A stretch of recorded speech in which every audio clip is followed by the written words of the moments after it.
Ciao, salut chers jeunes, j'espère que vous vous portez tous bien. Juste un petit coucou, hein. Excusez, nous avons un appel là. Oui, allô? Ah oui, ciao, comment vas-tu? Ben oui, moi aussi je me porte super bien. Oui, le document a été envoyé ce matin. Bon, il n'y a pas très longtemps. Ah, tu l'as déjà reçu bien? Oui, via Facebook et WhatsApp, oui, exact. Twitter aussi, oui. Ah, vous avez aussi un compte Instagram? Ok, il n'y a pas de problème, tu me l'envoies alors. Ok. Ok, à tout à l'heure. Bien des choses et que Dieu te bénisse. Ciao. Chers jeunes, la magie de l'Internet. On vient d'envoyer un document il n'y a pas très longtemps, c'est déjà arrivé. Le monde numérique, on est dedans. Génération Y, génération Z.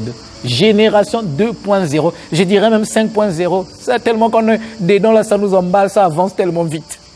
Ben oui, si pour nos parents, l'Internet est une révolution, pour vous jeunes, ça fait partie de votre vie. Vous êtes dedans et vous faites avec. L'Internet, les bienfaits sont énormes. Sont énormes. Avec Internet, je peux être en contact avec vous. Comme ce que nous sommes en train de faire maintenant. Avec Internet, je peux être en contact avec des amis dont j'avais perdu de vue il y a très longtemps. Nous pouvons renouer les contacts. Avec Internet, je peux apprendre, accroître ma capacité intellectuelle à travers des recherches. Avec Internet, je peux aussi publier. Avec Internet, je peux échanger les expériences. Avec Internet, je peux savoir ce qui se passe ailleurs avec une vitesse incroyable. Avec Internet, aujourd'hui, je peux également partager mes opinions. Avec Internet, je peux aussi dénoncer les travers des injustices. À travers des photos, des vidéos que je peux poster, interpeller l'opinion internationale. L'Internet offre tous ces avantages aujourd'hui. Avec Internet, je peux aussi grandir spirituellement car je peux évidemment profiter des applications que l'Internet et le monde numérique m'offrent pour pouvoir grandir dans ma foi, dans ma relation avec le Seigneur. L'Internet, les bienfaits sont énormes, bien-aimés de Dieu, et on ne peut plus évidemment s'en passer. Internet aujourd'hui nous a permis, avec évidemment le Covid-19, de faire des cours en ligne. Internet nous a permis effectivement de gérer nos affaires à distance grâce à des vidéoconférences. Tout ça là, c'est de la magie. Oh, comme c'est beau l'Internet. Génération Y, génération Z 2.0. C'est ça, on est dedans, chers jeunes. Mais vous allez me dire, mais est-ce que l'Église aujourd'hui me permet à moi, jeune, de rentrer dans ce monde-là, d'utiliser les réseaux sociaux? Oui. Oui, chers jeunes, et nous allons nous appuyer sur Christus Vivit, ce document, du numéro 86 au numéro 90. Le pape invite à ce que, évidemment, vous puissiez savoir que c'est votre monde, c'est votre réalité, c'est votre culture. Vous êtes dedans. Oui, on peut utiliser ces moyens pour grandir intellectuellement.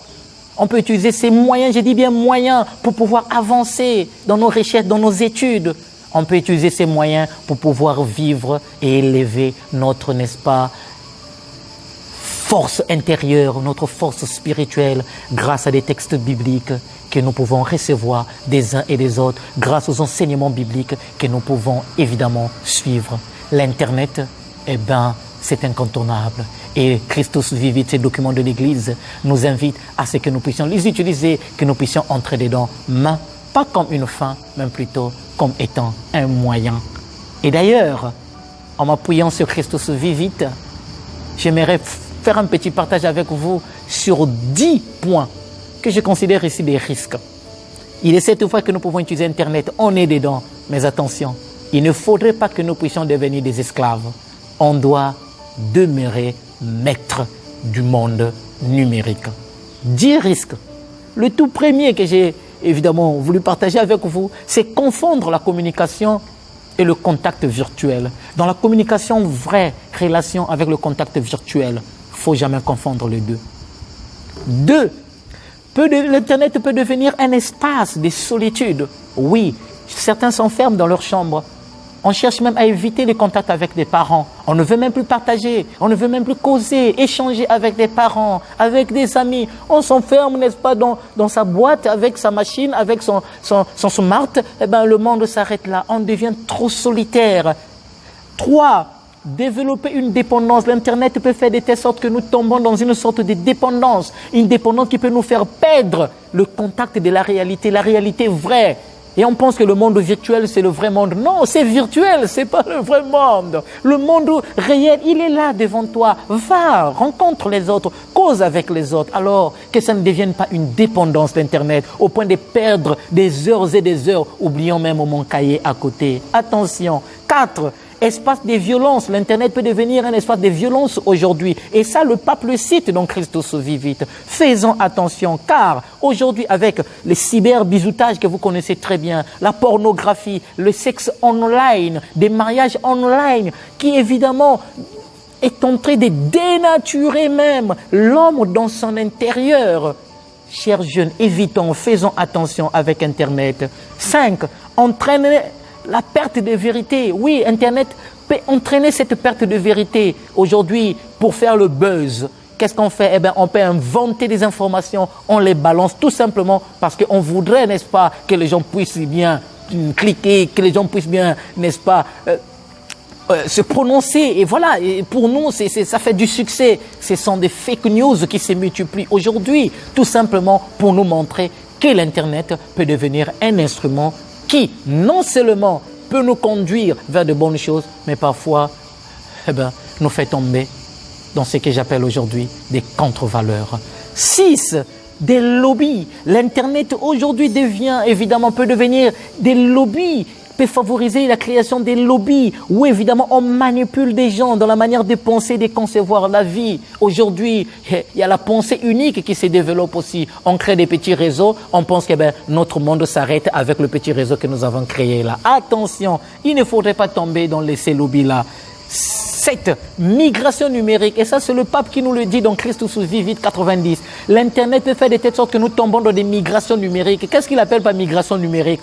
C'est le fait que tu oublies même la relation avec tes parents. Il y a l'éloignement au niveau de la famille. On n'est plus en contact avec la famille, on est beaucoup plus en contact avec son téléphone. On oublie même le frère qui est à côté. Et en même temps, ces migrations font de telle sorte que nous puissions oublier la souffrance qui est autour de nous. Au cas contraire, ne même plus sentir la souffrance autour de nous. Les autres qui souffrent, ça ne nous dit absolument rien. On est dans notre monde, on est plongé dedans. Attention, c'est un danger. 8. Nous faire passer de l'homos faber à l'homos ludens. Et ici, il s'agit, n'est-ce pas, de tomber dans l'homme, passer de l'homme sérieux, l'homme travailleur, l'homme qui recherche, l'homme qui veut avancer, l'homme qui veut découvrir, à l'homo ludens. Que veut dire homo ludens? Homo ludens, cette expression nous vient du sociologue Aurélien Fouillé qui parle de l'homo ludens, l'homme qui est entraîné par des loisirs tout simplement. Aujourd'hui, l'Internet offre des loisirs, l'Internet offre des divertissements, oubliant ou même emmenant les gens à oublier même le côté, n'est-ce pas, intellectuel, le côté de la recherche, le côté du travail. Donc, on passe de l'homme faber, l'homme qui travaille, l'homme qui cherche, l'homme qui essaie un peu d'analyser, à l'homo ludens, des loisirs, divertissement. On passe des temps, des heures et des heures devant l'Internet tout simplement pour regarder des photos, pour regarder des films, pour regarder effectivement les danses, pour regarder comment s'habiller, comment évidemment mettre des tissages alors que vous avez vos propres cheveux, mais on préfère porter les cheveux des autres. Bref, mais pour dire tout simplement que l'Internet peut nous conduire à cela. 9. L'exaltation du moi. Attention, l'Internet peut faire tomber dans l'exaltation du moi. C'est quoi l'exaltation du moi? C'est myself, je m'affirme, besoin de reconnaissance, qu'on me regarde, c'est mon image. Alors cela peut vous faire penser à cette tendance à vouloir toujours publier des images. On a besoin que les autres puissent cliquer, qu'ils puissent mettre j'aime, puissent mettre j'adore, tu es beau, tu es joli, tu es ceci. Et donc là, on est capable de nous maquiller un peu, de changer un peu la façon, n'est-ce pas, de faire des photos pour que les autres viennent tout simplement dire que c'est joli. Là, c'est-à-dire que là, on a besoin, on est à la quête, à l'affût des reconnaissances. On est à l'affût, n'est-ce pas, de l'exaltation du moi. On veut montrer. Et parfois, le message ne compte plus. Ce qui compte, c'est moi. Qu'on voit que moi aussi, j'ai fait quelque chose. Moi aussi, j'existe. Moi aussi, je vis. Attention, c'est ce danger-là. Enfin, 10, le danger, n'est-ce pas, de la perte de son identité. Oui, on peut perdre son identité. On se laisse tellement phagocyter par l'Internet au point où on oublie qui on est. Chers jeunes, ne l'oubliez pas. L'Internet, oui, est avantageux et important aujourd'hui. On ne peut plus s'en passer, on est dedans. Mais attention, l'Église nous invite, et te le dit encore aujourd'hui, chers jeunes, ne considère pas l'Internet comme étant une fin, mais plutôt comme un moyen. Tu dois être maître. Nous devrions être des maîtres et non des esclaves. Ce n'est pas l'Internet qui doit nous dicter une manière de faire, mais c'est nous qui devrions effectivement utiliser Internet comme un moyen et dire que ici, j'y vais, là, je n'y vais pas. Ceci, je peux prendre, cela, je ne peux pas le prendre. Ainsi, nous allons être des jeunes éclairés.